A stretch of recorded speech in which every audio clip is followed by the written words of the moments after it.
We are following breaking news this morning with the reported death of the man who has been referred to as the world's most wanted man. The news comes after a reported U.S. Special Ops raid in Syria. Meanwhile, the Packers are hoping to make their 7th victory happen tonight as they take on the Chiefs in Kansas City.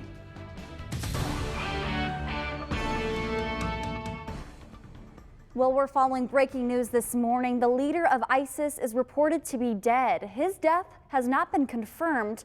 President Donald Trump is expected to make an announcement at 8 this morning. We'll have that for you right here on Fox 11. He tweeted last night, quote, "Something very big just happened."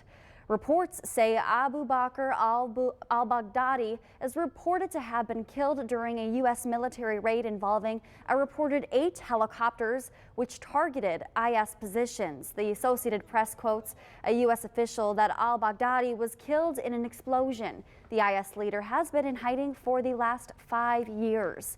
We're looking at the facts of who al-Baghdadi is.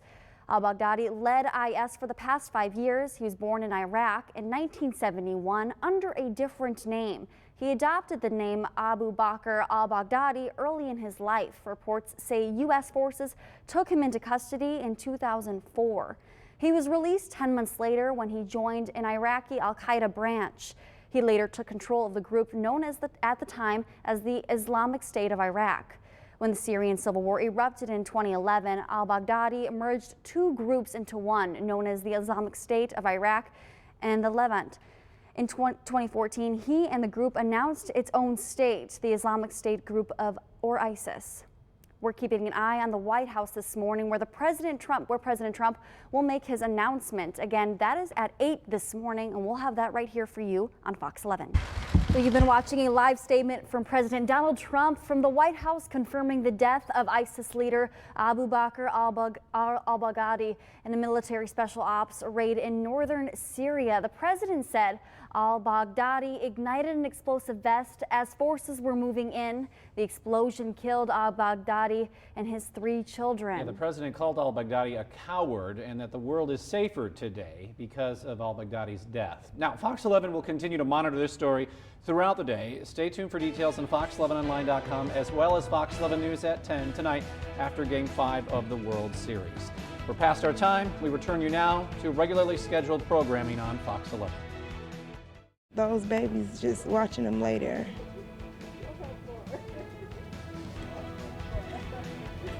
I don't know how to feel right now. The grief is heavy in Milwaukee after a hit and run killed 1 child and left 2 more seriously hurt. Everybody says they have the best curds, right? So I'm here to try all of them. Talk about dream jobs. We'll introduce you to the woman who gets paid to eat cheese curds. Oh, pretty. Love it or hate it, people across the area are waking up to snow. Yeah. A viewer sent us this picture of the first of the flakes falling last night. And we want to see your pictures too. You can submit them to chime in on our website and on the Fox 11 News app. Maybe there's snow on your lawn, snow on the pumpkins. And will it hang around for a while? Well, let's ask this guy. Pete has our severe weather coverage. It's probably right now. Let's check in with Maggie Lemire, who is in the Fox 11 Storm Chaser this morning, getting a look at the conditions around Green Bay. Hi, Maggie. Melissa has more on the road conditions in and around our area. Melissa? Yeah, Maggie, very good advice to take it slow, especially on those bridges and those overpasses that seem to be especially slick out there. So the accident I've been talking about is here along US 10 westbound traffic in Wapaka. So this is a stretch where the DOT is saying that roads are pretty slick for drivers. So westbound is closed right now in Wapaka and drivers are being detoured. Taking a look at the total traffic map, you can see that lots of green. So that means that travel is doing okay, but don't let it fool you. The roads are still slick, so please be careful as you head out. Such an amazing structure, and to see that burning in that way, my heart just ached for them. We're seeing the damage a fire left behind inside Notre Dame Cathedral in Paris. It's a familiar sight for Milwaukee residents. We're learning new details about the Nina teen student suspected of killing his grandparents. Why police say he may have planned to do more. And it's easy to assume that Bucks players are as good as they're going to get this season. We'll tell you why that isn't true. Taking a live look now at Notre Dame Cathedral in Paris. Officials say the fire that ravaged the landmark yesterday is completely out now. French officials say the cathedral is not a total loss. Now let's take a look at the damage inside the cathedral. The fire destroyed the spire of the cathedral, also known as Our Lady's Arrow. Officials say the cathedral's bell towers are okay, but no word on what else inside Notre Dame survived. Milwaukee's residents saw a similar sight last year. This is Trinity Church as it burned last May. Suzanne Spencer has more on how Milwaukee's history could help Paris. The fire at Notre Dame is touching people in our area as well. Officials with the Green Bay Catholic Diocese said the cathedral is an important spiritual place, calling the fire a loss to Western civilization. Green Bay fire officials say the building materials made the church and churches like it vulnerable to fire. Church leaders say that's part of what made Notre Dame so striking.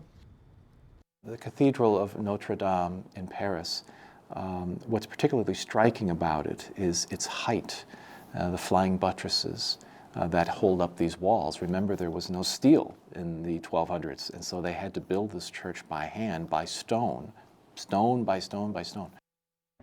Officials in France are still working to determine what caused the fire, but they believe it started because of the renovations to the cathedral. A Neenah teen will be in court today. Police believe 17-year-old Alexander Kraus shot and killed his grandparents.